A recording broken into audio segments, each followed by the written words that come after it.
और कैसे हो? तो समर 2025 स्टार्ट हो गया है, मतलब जुलाई अगस्त सितंबर 3 महीना, और इसमें एकदम खतरनाक एनिमे आए हैं। मतलब एनिमे की बारिश हो गई है। और इस समर में कुछ नए एनिमे इतने खतरनाक आए हैं ना, मतलब उन्होंने सारी हदें पार कर दी है। और जो रिटर्निंग टाइटल्स है उनमें भी एक से एक नाम है। तो आज मैं तुमको कुछ एनिमे सजेस्ट करूंगा जो इस समर 2025 में रिलीज हुआ है। और इसमें बहुत सारे एनिमे रिलीज हुआ है। और मेरे को पता है कि तुम्हारा टाइम बहुत कीमती है, तुम बहुत बिजी रहते हो, इसलिए मैं तुमको सारा एनिमे नहीं बताऊंगा। मैं तुमको सिर्फ वही एनिमे बताऊंगा जो देखने लायक है, जिसको तुम अपने भाई के कहने पे देख सकते हो। मतलब मैं तुमको इस वीडियो में टोटल 10 एनिमे बताऊंगा, न्यू टाइटल्स और रिटर्निंग टाइटल्स दोनों को मिला करके, जिसको तुम देख सकते हो। जो इस बार 2025 में ये अच्छा एनिमे है, जिसको मैंने खुद देख के अभी तक जितने भी एपिसोड आए हैं उसका लिस्ट बनाया है। और ये लिस्ट बनाना मेरे लिए बहुत हार्ड था, क्योंकि इसमें ऐसे नाम है ना कि किसको रखें और किसको हटाएं, बहुत कंफ्यूजिंग है मेरे लिए। बट मैंने इन 10 को चुना है जो इस समर तुम देख सकते हो। तुम्हारा कुछ अलग ओपिनियन हो सकता है, वो तुम पॉइंट्स बताना। तो चलो पहले एनिमे से शुरुआत करते हैं। तो इसमें पहला एक रोमांस एनिमे है, the fragrant flower blooms with dignity. इसका एपिसोड 1 मैंने देखा, मेरे को ये बहुत पसंद आया। थोड़ा रोमांस, इसमें थोड़ा स्लाइस ऑफ लाइफ भी है। तुम दूसरे से अलग दिखते हो, इसलिए लोग तुमको अलग तरीके से ट्रीट करते हैं। इस टाइप का भी कॉन्सेप्ट है इसमें, क्योंकि इसमें अपना मेन कैरेक्टर वो लगभग 6 फुट का है और स्कूल में सब लोग उससे डरते हैं और लड़की सब उससे हेट करती है। मतलब अपना जो मेन कैरेक्टर है उसने मान लिया है कि उसको कोई बंदे मिल नहीं सकती है, ये लड़की वड़की से बकवास है, अल्फा मेल बनेंगे, ऐसा उसका मानना है। बट एक दिन एक लड़की उससे बात करती है, उसका एंजाइटी ट्रिगर कर देती है। ऐसा स्टोरी है इसका। मतलब अपना मेन कैरेक्टर और वो लड़की, उन दोनों का रिलेशनशिप कैसा चलेगा, आसपास के जो लोग हैं वो उसको किस तरह से देखेंगे, और अपना मेन कैरेक्टर है वो इसको किस तरह से देखेगा। क्योंकि अभी तक जितने भी लड़कियां हैं वो उसको हेट कर रही थी, बट एक लड़की उससे बात करने आई है, उसको अपना दोस्त बनाई है। तो इन दोनों का रिलेशनशिप आगे कैसे चलेगा, जो भी इवेंट्स होंगे उसको अपना मेन कैरेक्टर कैसा रिएक्ट करेगा, इस टाइप का स्टोरी है ये। क्योंकि रोमांस एनिमे मैं उतना नहीं देखता हूँ,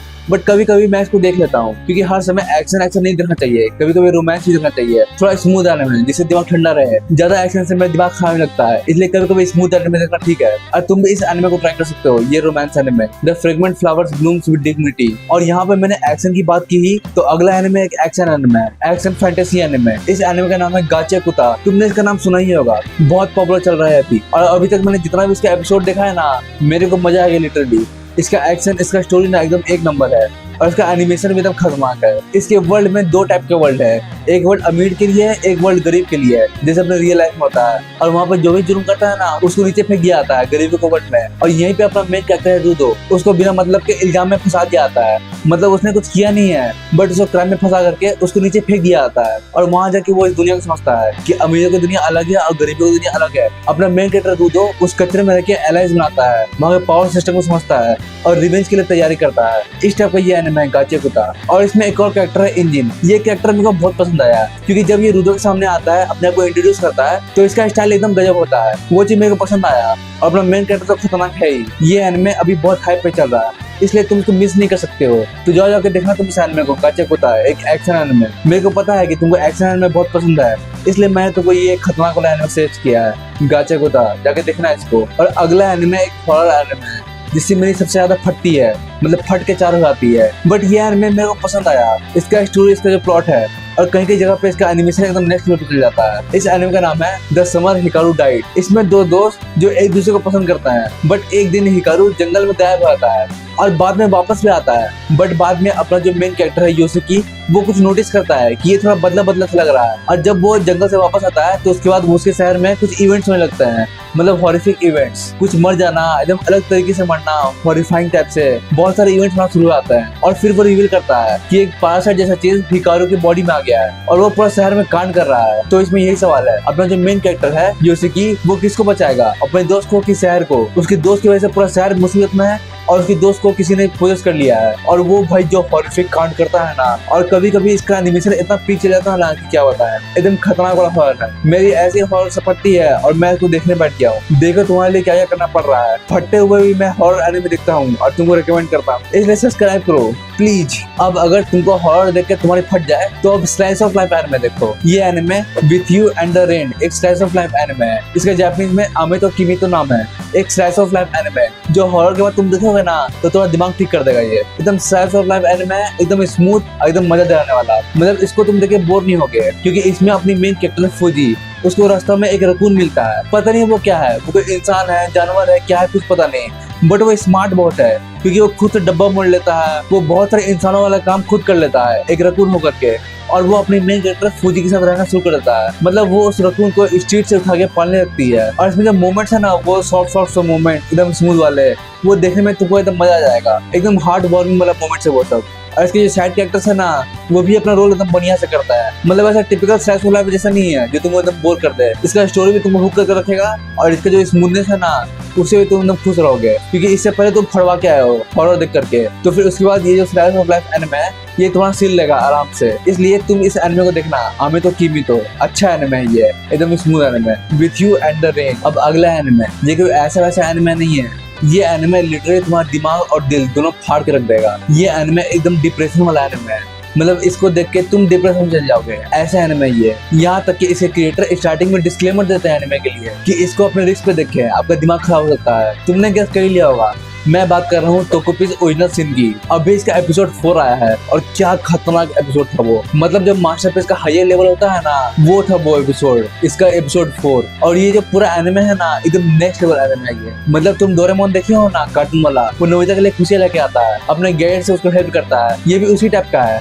बट इसमें तुम भर के 99% डिप्रेशन जोड़ दो और एंजाइटी जोड़ दो। जितना भी नेगेटिव चीज होता है ना 99%, वो सब तुम जोड़ दो तो बनेगा टोकोपीज ओरिजिनल सिन। इतना खतरनाक एनिमे है ये। इसका बेसिक स्टोरी में एक ऑक्टोपस जैसा क्रिएचर वो इस धरती पे आता है हैप्पी वर्ल्ड से, टोकोपी, और वो अपने मेन कैरेक्टर शिजुका से मिलता है और वो उसको खुश करने की कोशिश करता है अपने गैजेट से, बहुत सारी चीज से। बट जब वो उसका लाइफ देखता है ना कि उसका लाइफ कितना डिप्रेसिंग है, उसकी फट के हाथ में आती है। मतलब वो एलियन, हैप्पी एलियन, वो रोने लगता है कि इसका लाइफ कितना डिप्रेसिंग है। और जब तुम इस एनिमे को आगे देखोगे ना, तो तुमको सिर्फ उस लड़के पे गुस्सा नहीं आएगा, तुमको पूरा जो सिस्टम है ना उस पे गुस्सा आएगा। अडल्ट लोग अपने जो नीचे है उसको बुली करते हैं, और वो जो उसके नीचे है वो उसको बुली करती है, और वो जो उसके नीचे है वो उसको बुली करती है। मतलब एक तरह से चेंज चल रहा है। तुम इसमें किसी को गाली नहीं दे सकते हो कि वो ऐसा क्यों कर रहा है, क्योंकि उसका भी अपना सफरिंग है। और इस एनिमे में जो सफरिंग है उसको जिस तरह से दिखाया गया है ना, अपनी मेन कैरेक्टर जो उसको गैजेट मिलता है हैप्पी गैजेट, उसी से वो ऐसा काम कर लेती है ना, मतलब जिससे उसको झूलना पड़ जाए, मतलब झूलना पड़ जाए, ऐसा काम कर लेती है वो। जबकि वो छोटी सी बच्ची है तभी भी।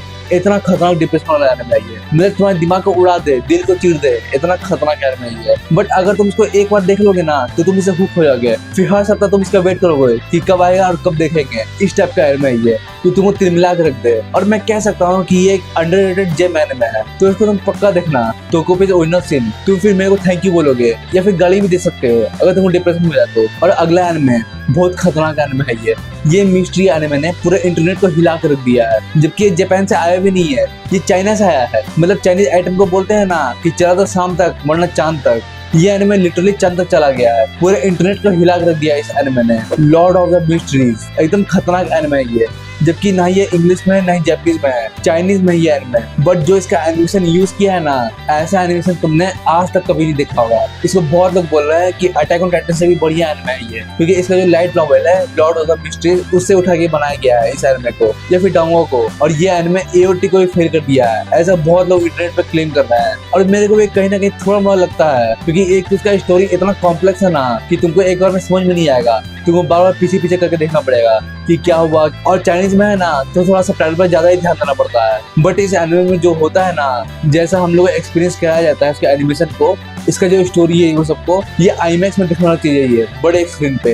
इतना खतरनाक एनिमे है। और इस एनिमे पे लॉर्ड ऑफ द मिस्ट्रीज पे मैंने एक सेपरेट वीडियो भी बनाया है, तो तुम जाके देख सकते हो। यहाँ हमारा कहीं तो आ रहा होगा, तुम जाके देखना उसको। उसमें मैंने प्रॉपर बढ़िया से बताया है कि ये है क्या, क्यों तुमको ये देखना चाहिए। तुम जाके देखना इस वीडियो को। ये थे 6 न्यू टाइटल्स जो इस समर 2025 में आने वाले हैं। इस 6 नए एनिमे को तुम जाके देख सकते हो। एकदम एक से एक एनिमे है, अलग अलग जॉनरा में। ये तुमको कहीं हिला कर रख देंगे, डिप्रेशन में डाल देंगे, फाड़ के रख देंगे, बहुत चीज कर देंगे। मतलब इन द एंड तुमको एकदम मजा दिला देंगे।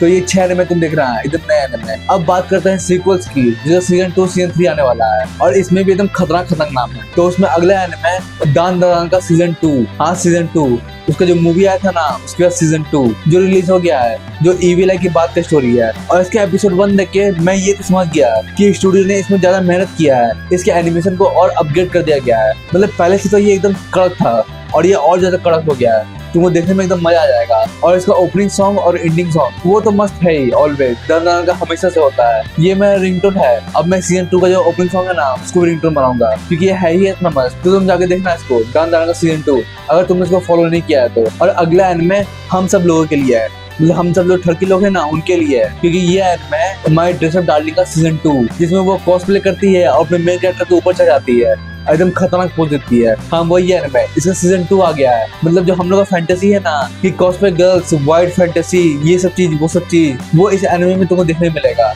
मतलब तुम ऑब्वियसली नहीं कर पाओगे, तुमको थोड़ी मिलने वाला है, बट इस एनिमे को देख करके तुम खुश तो जरूर हो सकते हो। इतना तो प्रिविलेज तुमको मिलना चाहिए, है कि नहीं? तो ये एनिमे को तुम जाके जरूर देखना, माय ड्रेस अप डार्लिंग का सीजन 2 एकदम मस्त एनिमे है। और अगला एनिमे एकदम हिडन गोल्डन जेम एनिमे है, जिसको बहुत कम लोग जानते हैं, बट जिसने इस एनिमे को देखा है ना वो इसको आराम से पसंद कर लेता है। हर जगह इसी का बात करते हैं, इतना खतरनाक एनिमे है ये। मैं बात कर रहा हूँ ग्रैंड ब्लू की, उसका सीजन 2 आने वाला है। मतलब द लेजेंडरी ग्रैंड ब्लू का सीजन 2 आने वाला है, एकदम खतरनाक एनिमे है ये। मैं इसका बेसिक स्टोरी तुमको बता दूं तो इसमें अपना मेन कैरेक्टर वो छुट्टी में अपने रिश्तेदार के यहाँ जाता है रहने के लिए, छुट्टियां बिताने के लिए। वहाँ पे वो सर्फिंग, डाइविंग ये सब करता है, और वहाँ पे उसकी एक चाइल्डहुड फ्रेंड है जो अभी बड़ी हो गई है, एकदम खतरनाक हो गई है, उससे उसको मिलना भी है। बट ये एनिमे उतना स्मूथ है नहीं जितना सुनने में लग रहा है, क्योंकि इसमें जो कैरेक्टर्स है ना वो इतने वाइल्ड है, इतने खतरनाक है कि क्या होता है। यहाँ तक कि इस एनिमे का जो सीजन 2 का पोस्टर आया था उसमें कैरेक्टर्स बिना कपड़े के थे, मतलब एक भी कपड़ा नहीं, ऐसा पोस्टर था उसका। और अगर तुमने ये एनिमे नहीं देखा है ना तो तुम पक्का 100% गलत गेस करोगे ये जो कपड़े नहीं होने वाला सीन है ये किसके साथ है, तुम पक्का गलत गेस करोगे अगर तुमने एनिमे नहीं देखा है तो। बट अगर तुम इस एनिमे से फैमिलियर हो तो तुमको पता चली गया होगा मैं किसके बारे में बात कर रहा हूँ। तो तुम इस एनिमे ग्रैंड ब्लू को एक बार ट्राई करना, बस एक बार। इसके स्टार्टिंग का बस 3 एपिसोड देख लो, तो उसके बाद तुम मेरे को शुक्रिया बोल के जाओगे, हाथ पैर जोड़ के जाओगे मेरे, इतना खतरनाक एनिमे है ये। तुम बस इसको एक बार देख लो।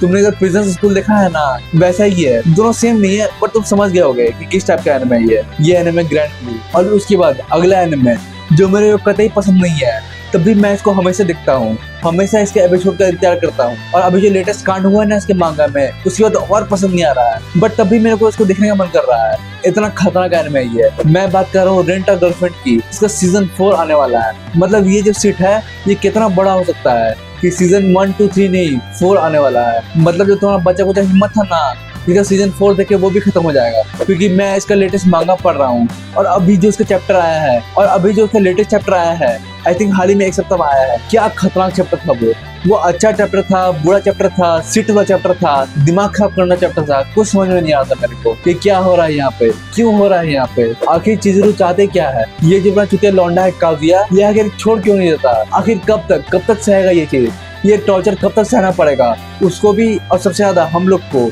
और ये चीज अब हम लोग को एनिमेशन में भी देखने मिलेगा सीजन 4 में। मतलब अब तक अगर तुम्हारा आंख दिखा ना तो पक्का ऐसा फूट ही जाएगा, इतना खतरनाक एनिमे है रेंट अ गर्लफ्रेंड। तो मैं चाहता तो हूँ बोलना यार मत देखना इस एनिमे को, हटाओ मत हो यार, बट ये एनिमे रेंट अ गर्लफ्रेंड मेरे को अंदर से इतना जकड़ के रखा है ना कि जबरदस्ती मैं बोल रहा हूँ कि तुम जाके देखो इस एनिमे को, तुम इसके चंगुल में फंस जाओ और तुम भी मेरे फीलिंग को समझो कि मैं क्या बोलना चाह रहा हूँ। तुम एक बार इस एनिमे को ट्राई करो और इसे सीजन 4 देखो तुम पूरा का पूरा 1, 2, 3, 4, तो तुमको समझ में आएगा एग्जैक्टली मैं क्या बोल रहा हूँ। एकदम खतरनाक एनिमे है ये थे टोटल 10 एनिमे, 6 नए एनिमे और 4 रिटर्निंग एनिमे जो इस सफर आने वाले हैं और एयरिंग होना शुरू हो गए हैं। मतलब तुम जाके देख सकते हो इसको आराम से। और बोनस में काइजी नंबर 8 ही देखना था, वो शायद आज या कल से अभी लाइन कर दिया है। और बोनस में तुम काइजी नंबर 8 देखना ना, वो भी अच्छा एनिमे है। आई थिंक आज या कल से वो एयर होना शुरू हो जाएगा। तुम ये देखो मैं रेंट अ गर्लफ्रेंड को ज्यादा प्रायोरिटी दे रहा हूँ काइजी नंबर 8 से, मतलब मेरा नर्व में सीट फिक्स है और तुम लोग का भी। इसलिए सब्सक्राइब करो और इस वीडियो को लाइक करो और सबसे शेयर करो, अपने दोस्तों को बताओ, विस्तार को बताओ,